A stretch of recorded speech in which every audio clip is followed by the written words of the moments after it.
Spoštovane gledalke, spoštovani gledalci, dobro večer.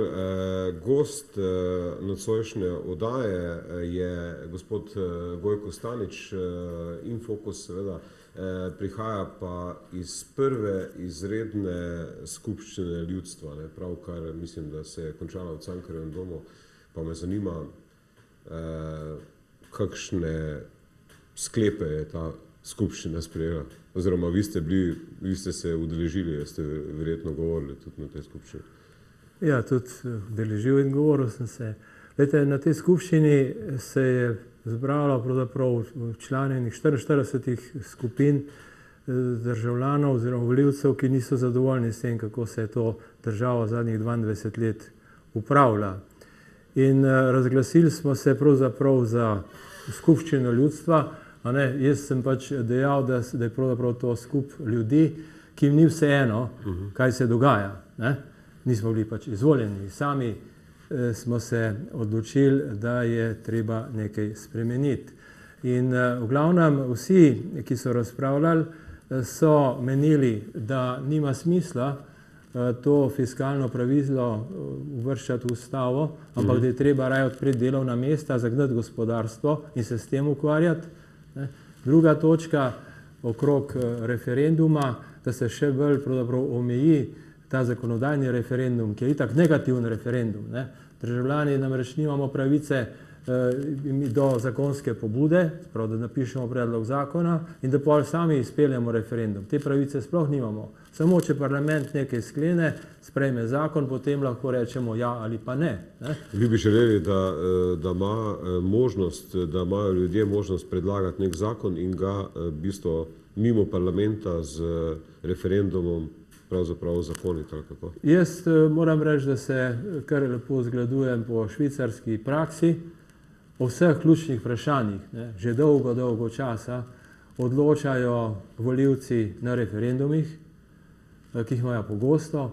To, ali poslušajte, da se ustava sprejme, taka, kot se je leta 1991 sprejela, zelo nepopolna ustava, brez referenduma, ni v skladu s tistim, kar jaz mislim okrog politike. Tudi danes se mi zdi, da bi morali nekatere ključne zakone, ki urejajo vprašanje družbene ureditve, sprejemati z referendumom.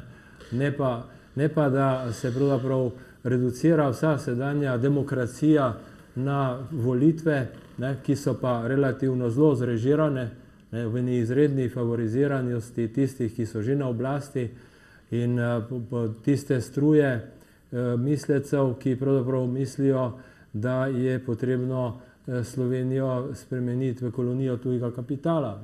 To imamo 22 let in zato se mi zdi, da je treba, tudi če hočemo, da bo ljudje vedeli, o čem se odloča, kaj je politika, potem morajo pri tem sodelovati. Te referendumi, ki so se doslej dogajali, vseh je bilo veliko. Lahko komentiramo dobri, slabi, pomembni, nepomembni, ampak vsaj ko so bili referendumi pred volivci, so volivci vedeli, o čem bodo glasovali. Veste, niso bile velike teme. Precej je polemik okrog tega referenduma, ki je pač preprečil spremembo pokojninske zakonodaje, kar je v bistvu bilo zelo slabo v tistem trenutku za Pahorjevo vlado, pa ne samo za Pahorjevo vlado, ampak za državo in za celotni potek dogodkov. Ko se o tem pogovarjamo, potem vidimo, da je boj za oblast, za tiste, ki so sprožili ta referendum. To so sindikati, so predlagali. So sindikati, pa tudi ta tako zvana opozicija je v to šla in dejansko so ogromno škodo Sloveniji naredili. Tako da, če se pogovarjamo o referendumih, mislim, da je treba predvsem narediti, torej cel volilni sistem je treba spremeniti, ustavo je treba radikalno spremeniti. A veste kaj, mi smo včasih imeli enopartijski sistem, ampak imeli smo demokracijo, ko je približno 80-90% volivcev šlo voliti. Zakaj je bilo tako? Zato, ker smo pač imeli v svojem volilnem okolišu svojega poslanca, ki je z nami komuniciral, se je moral pogovarjati in smo ga lahko tudi odpoklicali. To se pravi, ste za to, da se spremeni volilni sistem, da pač ima v bistvu po volilnih enotah, da se poslanci volijo neposredno.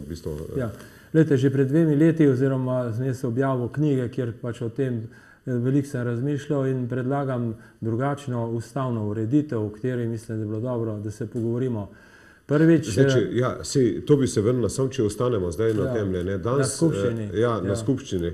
Zdaj, danes te spremembe referendumske zakonodaje ni bilo v bistvu na dnevnem redu. Zdaj, več razlogov za to. Glede sedanje spremembe teh referendumskih členov ustave je pač mnenje teh udeležencev bilo negativno. Ne se pač v to ne gre, ampak zahtevamo na temeljito razpravo o ustavi. V bistvu se pripravlja tudi v eni skupini, ki jo gospod Plohelj vodi, nova ustava, in tudi drugi so danes naredili pledoje, da se z referendumom sprejme nova ustava, bistveno popravljena. Bučarjeva ustava, oprostite, ima ogromne napake in je pripeljala tudi do tega, da se nam je ena skupina politikov posplela nekje na glavo in podržavlja tudi samoupravna podjetja in zaradi tega imamo toliko te sistemske korupcije in uničevanja podjetij.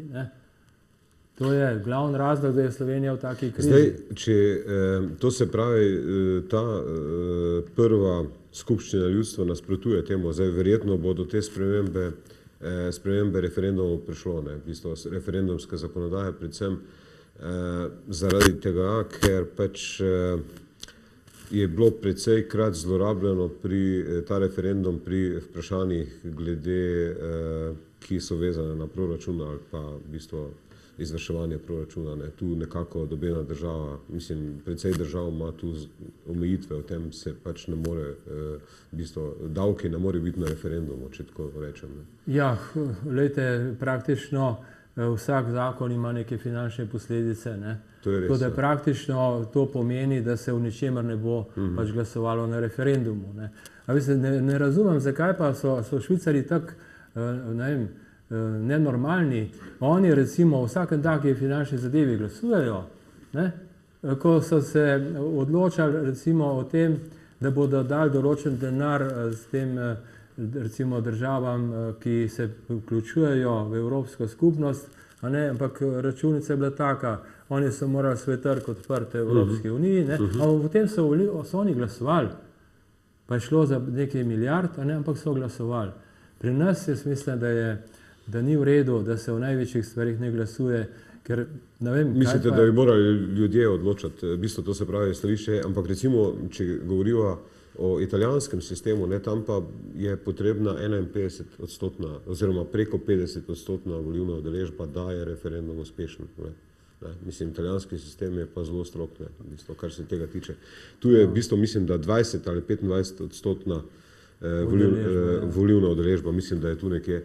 Zdaj seveda poslušal sem malo to razpravo in nasprotniki pravijo, ja, potem pa tudi pri volitvah omejimo, ko so volitve v državni zbor oziroma parlamentarne volitve, potem pa tudi tam dajmo neke omejitve, koliko mora biti volivcev, da so volitve uspešne. Ja, a veste kaj, jaz pač delam komparacijo dveh družbenih ureditev, zadnjih 60 let, in vidimo, kaj se je v kakšnem režimu obneslo. In oprostite, mi danes, hvala Bogu, imamo več, mislim, imamo svobodo politike, to smo si izborili recimo pred 22 leti, ampak izgubili smo pa ekonomsko svobodo, razen novih podjetij in tistih, ki so jih zaposleni prevzeli, in so drugi samoupravljavci, danes navadni mrzni delavci. In zdaj recimo, dajmo tiste stvari, ki so v prejšnjem režimu dobro funkcionirale, jih speljmo nazaj v našo ustavo. Dobro je funkcioniral ta neposreden odnos, ker vse ni bilo strank. Socialistična zveza je bila en aparat, ki je organiziral volitve. Na zboru volivcev si prišel, si rekel, jaz bom kandidiral, če si dobil toliko podpore. Si pač bil uvrščen na listo, nisi imel nobenih stroškov, nobenih skrbi, dal si svoj program, če so te ljudje pač izvolili, so te izvolili. Ampak pa si bil obligiran z njimi komunicirati. Skratka, jaz si lahko predstavljam fenomenalno demokracijo brez strank. Na koncu koncev volite Amerika je neverjetno vitalna. Ampak tam stranke niso pomembne. So dve stranke, ampak zanimivo je, da so z elektorskim sistemom volijo predsednika v bistvu z elektorskim. Ni tako. Tam se nekdo zmisli pa prav, jaz bom za vas najboljši guverner, zbere lepo svoje pristaše, zbere finance, ne, in gre v volilno tekmo. Ne. Ampak imaš dobro, eni so demokrati so bolj za vmešavanje države, tudi vse druge poste, republikanci malo drugače.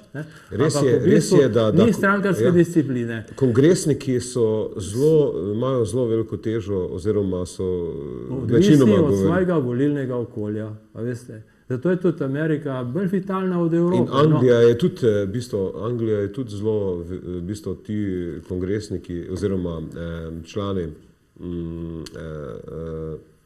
parlamenta so tudi zelo v bistvu vezani na mnenje okolja. Na mnenje okolja. Tako je, ja. In so tudi, imajo po 20 let mandat. V bistvu, največja pomanjkljivost, ki jo jaz pač ne morem preboleti, ker sem leta 90 predlagal, da bi imeli 2 zbora, a ne da bi v enem zboru pravzaprav imeli družbene sloje, se pravi gospodarstvo, pol glasov, a ne pa recimo vse te sloje. Je to zbor združenega dela? Ja, zbor združenega dela smo imeli včasih, lahko rečemo, jaz bi državni svet, pač vse je lepo ime, državni svet.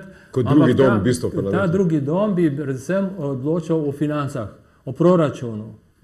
Lepo vas prosim, danes, kaj pa to je? Zdaj imamo sem pa kakšnega poslanca, ki je prišel iz gospodarstva, ker res ve, o čem se je treba, kaj so problemi. V časih socializma smo imeli gospodarski zbor in vlada je pač trepetala pred mnenje tistih direktorjev, ki so pravzaprav prišli decembra odločati o proračunu. Si imel tisk, izvozniki so rekli, toliko lahko damo, več ne moramo dati. Danes tega dialoga v parlamentu sploh ni.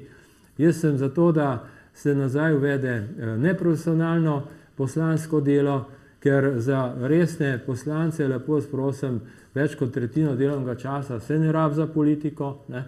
Če bi, polete, kle lahko kombiniramo še. Kako mislite, da bi to uspelo, glede na to, da si noče niti, da je zdaj bila pobuda, da si najprej poslanci oziroma politiki znižajo plače, pa ni bilo nekega velikega navdušenja na tem. A veste kaj, lejte, kar se plač tiče, jaz moram reči, da se premalo resno okrog tega pogovarjamo. Moj princip je, da je politika izredno resno in odgovorno delo, kjer pravzaprav v 4 letih zelo težko sploh kaj narediš. In zato so zdaj za meni le zgled tiste države, ki politike zelo visoko, tudi finančno vrednotijo, ampak pod pogojem, da imajo velike rezultate.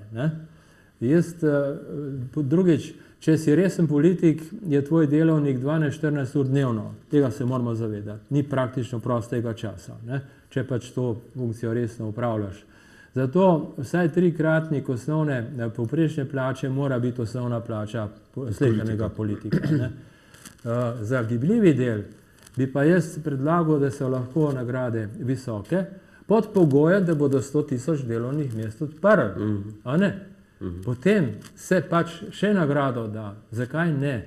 Mi, lepo prosim, biti župan večje občine, biti predsednik vlade ali pa minister, to je konec koncev, če hočemo biti uspešni kot država, rabimo vrhunske strokovnjake na teh mestih. Te strokovnjaki pa pogledajte, če vi svoje podjetje naredite, pa ga uspešno vodite, lahko milijone skupaj spravite zelo hitro, pa imate minimalno plačo. Recimo to, kar je dejansko stil zdravih podjetnikov, ker jih veseli dejansko to, da delajo nekaj za družbo. Kaj pa pravite, da ta razmerja, ki so bila zdaj objavljena plač, recimo v teh, mislim, presenetljivo je, da v državnih firmah, slovenskih državnih firmah, kjer je lastnik država, so plače menedžerjev recimo 700.000, od 700.000 pa nazaj, mislim, malo več kot 700.000 z nagradami in za vsem. To je paradoks, glede na to, da je lastnik država in v bistvu si pravzaprav menedžerji, tako rekoč, seveda z nadzornimi sveti sami določajo, koliko bodo imeli nagrad. In tu gre pač kar... To so pač nepotrebne zadeve. Namreč, če govorimo ker to niso o motivaciji ljudi... To niso njihova podjetja, to so vendarle v bistvu državna podjetja, ki bi pričakovali, da bo ustvarjala dividende, da bo polnila proračun, ne pa proračune direktorjev, ki vodijo ta podjetja in se izplačujejo iz državnih podjetij, jaz ne govorim o zasebnih podjetjih. Jaz mislim, da so te ljudje, ki so v to šli in ta struja, ki dominira v Sloveniji tudi v menedžerskih krogih, da ni razumna. Ne? Za samo motivacijo, a veste, za tisto, kar za osebno potrošnjo rabiš, je razpon 1:5 na povprečno plačo, popolnoma zadosten. Vse, kar je navzgor, ni več motivacija, ampak samo bahanje, ne? In je nepotrebno. Jaz govorim, gledajte, če ste vi res vodja tazga podjetja, ampak mislim, če razumljivo je to, če bi šlo za zasebno podjetje. Ne ločiti. Ne ločiti. Ne, nobene ločitve ni. Če ste vi, govorimo o potrošnji, o plači. Druga zgodba, moj predlog v mojih knjigah je, da je razpon 1:5, dohodnina ne tako ostane. Če pa nekdo dobi plačo, recimo, ali pa ima prihodek več, kot je povprečje 1:5, potem je pa moj predlog, da tako davčno ureditev peljemo. Če bo tisto navzgor pač uporabljal za luksuzno potrošnjo, naj se to ekstremno obdavči. Če pa tega ne dela, ampak vlaga te svoje viške in visoke prihodke v kapital drugih podjetij ali pa v svoje podjetje, potem ne bo pa to davčno oproščeno. Ker, lejte, tukaj gre predvsem tudi za funkcijo vlaganja tveganega kapitala v novo nastala podjetja. Najbolj sposobni ljudje so sposobni najbolj tudi o tem odločati, komu od recimo nadebudnežev, inovatorjev bojo dali kapital, komu ne. O tem ne odločajo v Ameriki povprečneži, odloča elita. Elita so tisti, ki dejansko iz nič naredijo čudežno podjetje. Ampak to niso podjetja, ti menedžeri so se sedli pač na šefovska mesta v ne vem, zavarovalnica, v bankah, v farmacevtski industriji, ne vem, mislim, na ta podjetja, ki kot vi pravite, so bila ustvarjena v 60 letih. Klej je razlika velikanska. Lete, v Mondragonih ima predsednik uprave 4,7-kratnik povprečne plače. Pa je 100 000 zaposlenih v tem poslovnem sistemu. Če gremo recimo v Domelu, ima predsednik holdinga, mislim, da je 1:5, nekaj tazga. Skratka, v teh partnerskih družbah, in mislim, tle moram pa le nekaj povedati, to, kar se pa čez 22 let zauzemam. Profesor Prašnikar je zdaj analizo naredil na 203 podjetjih 2 leti nazaj in je ugotovil, da elita slovenskega podjetništva predstavljajo partnerske družbe, se pravi tiste, ki jih vodijo zaposleni. So jih prevzeli zelo sposobni direktorji, menedžerji, strokovnjaki, razvojniki in skupaj z delavci. To je elita slovenske družbe. Jaz pač predlagam, in kakšni odnosi so tu. V teh podjetjih ne zasledimo takih ekstremnih razponov plač. Jih ne zasledimo. Ampak te ljudje, ki vodijo ta podjetja, so izvoljeni prvi med enakimi in tudi dejansko vodijo podjetje. Ampak ne more država regulirati tega, koliko je v bistvu v njenih družbah? Moj predlog je, da država regulira samo pri dohodnini ta vprašanja, drugo se mi ne zdi pomembno. Jaz moram takole reči, če govorimo recimo konkretno o Krki, gospod Colarič nesporno je izjemno uspešen gospodarski voditelj, podjetje gre v ekspanzijo. Zakaj so ga podržavali, ne vem, jaz sem pač proti temu. To bi moralo biti v bistvu podjetje v lasti 8 000 zaposlenih tega poslovnega sistema, doma 4 000, zunaj 4 000. Veste, kakšen kolos bi to bil. Politika se zaenkrat v to ni mešala, pustijo gospod Colariča lepo prosim voditi podjetje, zato ker se zavedajo, kako težko je to početi. Ampak naslednika bi morali zbrati zaposleni. Skratka, podjetje mora iti. Dobro. Zdaj, tu smo pač malo na to šla, ampak če se vrnemo na tole današnjo temo, kjer ste vi bili prisotni. Druga zadeva je to fiskalno pravilo, mislim, o katerem naj bi odločali jutri v parlamentu, vendar zgleda, da tudi te seje izredne ne bo. Zdaj, prej ste govorili predvsej o Švici.